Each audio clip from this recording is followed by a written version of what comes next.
ఉత్తరాంధ్రలో ఫ్యాన్ గాలి ప్రభంజనం సృష్టించింది. ఏపీ అసెంబ్లీ కూడా ఇప్పుడున్న ట్రెండ్స్ లీడ్స్ ప్రకారం చూస్తే వైసీపీ 150 స్థానాలు లీడ్, టీడీపీ 24 స్థానాలు, జనసేన 1 స్థానం. ఈసారి దాదాపు 18 స్థానాల పార్టీ కోల్పోయింది. ఎందుకు తెలుగుదేశం పార్టీ అంత భారీ సంఖ్యలో సీట్లు కోల్పోవాల్సి వచ్చింది?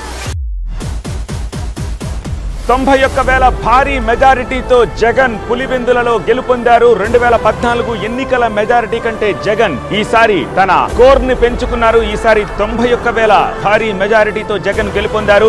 ఆంధ్రప్రదేశ్ అసెంబ్లీ ఎన్నికల్లో వైసీపీ ప్రభంజనం సృష్టించింది. రాష్ట్ర వ్యాప్తంగా ఫ్యాన్ గాలి వీచింది. ఇప్పటి వరకు 151 స్థానాల్లో వైసీపీ లీడ్స్ లో ఉంటే 23 స్థానాల్లో మాత్రమే టీడీపీ కొనసాగుతోంది. చరిత్రాత్మక విజయం సాధించిన వైకాపా జిల్లాల వారీగా తిరుగులేని ఆధిక్యతను ప్రదర్శించింది. ఈ ఎన్నికల ఫలితాలను సమీక్ష చేసుకుని ఏం జరిగాయని కూడా సమీక్ష చేసుకున్న తర్వాత తదుపరి రియాక్షన్ మీకు గాని ప్రజలకు గాని తెలియజేస్తాం. తద్వారా భవిష్యత్తులో పార్టీ ఏ విధంగా పనిచేయాలనే విషయాన్ని సమీక్ష చేసుకుని మళ్లీ ముందుకు పోతాం. 6 చేతులున్నా గానీ ఆదుకోను చేయరదమ్మా,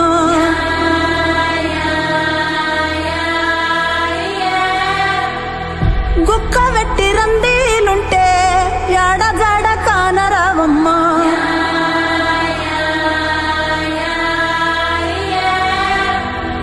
బక్క పల్స పంటుల మీన బగ్గుమంటూ కోపమిందమ్మా,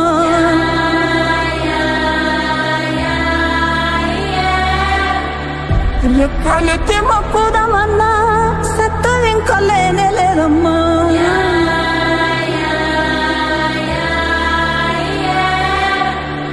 కొలిసి కొలిసి గోసమేమో పడితేనే పిలిచి పిలిచి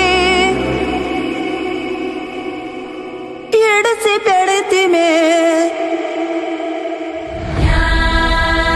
మరి వాళ్ళ నాయకుడు చేసినటువంటి లుచ్చాపాలని మరి ఆయన ఎందుకు చేసి ఇక్కడ కన్నబాబు గారిని అడుగుతున్నాడు. చంద్రబాబు నాయుడు గారు బంగారం గంట కావాలో అరగంట కావాలో మాధవరెడ్డి గారి సంగతి ఏంటి ఎన్ని మాట్లాడుకునే సమయం కాదు. అలాంటిది కాదనే కదా నేను చెప్పేది. మీ నాన్న ఇంకా చాలా తెలివిగలాడు. ఎలిమినేట్ మాధవరెడ్డి వచ్చేయంటూ మీ నాన్నడు తెలుస్తుంది. మాధవరెడ్డి పోలికలు ఎట్లా వచ్చినాయో మీ నాన్నడు తెలుస్తుంది. చంద్రబాబు నాయుడు గారు అధికారం కోసం రాజకీయ అవసరాల కోసం పచ్చి వ్యభిచారిలాగా వ్యవహరిస్తాడు. ఆయన అందితే కాళ్ళు లేకపోతే చుట్టూ, ఆయన పదవి కోసం భార్య అయినా కొడుకైనా పిల్లలైనా తల్లి అయినా అత్తైనా తండ్రి అయినా మావైనా అత్తని ఎవరిని కూడా చూసేటువంటి పరిస్థితి లేదు. ఆయనకి అడ్వాంటేజ్ ఉందంటే అందరినీ కూడా బట్టలు తీసి రోడ్డు మీద నిలబెట్టేసేటువంటి గనుడు అధ్యక్ష. ఈయన ప్రతిపక్ష నాయకుడు, పనికిమాలిన నాయకుడు అధ్యక్ష.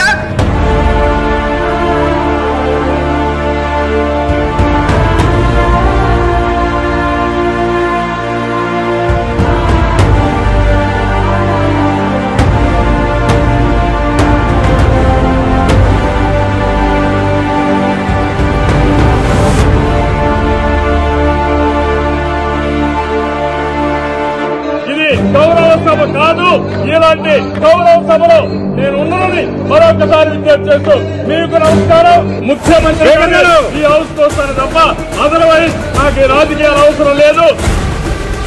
But he went through a lot of struggles earlier. అతన్ని ఊరి కొత్తను కొట్టారు, తింటుంటే కొట్టారు, పడుకుంటే కొట్టారు, తలెత్తి చూస్తుంటే కొట్టారు, ఎదురు మాట్లాడితే కొట్టారు, ఎదురించి నిలబడ్డంత కొట్టారు. కానీ ఒక్కరోజు వాడు కొట్టాడు. బడి లేచిన వాడితో పందెం చాలా ప్రమాదకరం.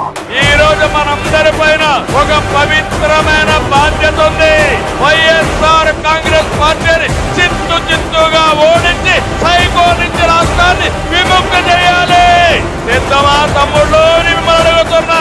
సిద్ధమా అని మిమ్మల్ని అడుగుతున్నా. 22 సంవత్సరాల అధికారంలో ఉన్నాం. మళ్ళీ అధికారంలోకి వస్తాం.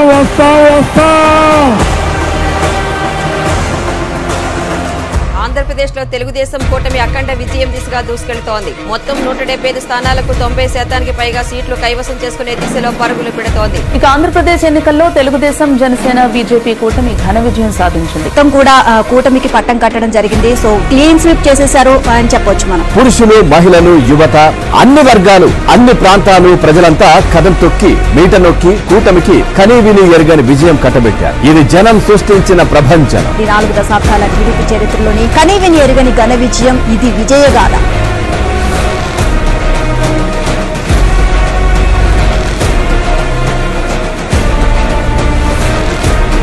మళ్లీ క్షేత్రస్థాయిలో గెలిచి అసెంబ్లీని గౌరవ సభ చేసి అసెంబ్లీకి ఎంటర్ అవుతానని చెప్పాను. నేను ఏదైతే ఆ రోజు ఒక ప్రతిజ్ఞ చేశానో దాన్ని నిజం చేయడానికి ప్రజలు సహకరించారు. మామూలుగా సహకారం కాదని.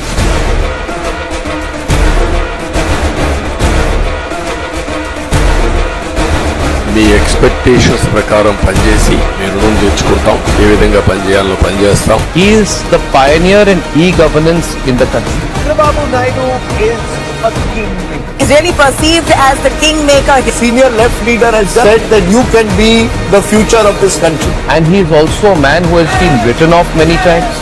Many times people say he is past his prime, but every time he makes a comeback. Nara Chandrababu Naidu అనే నేను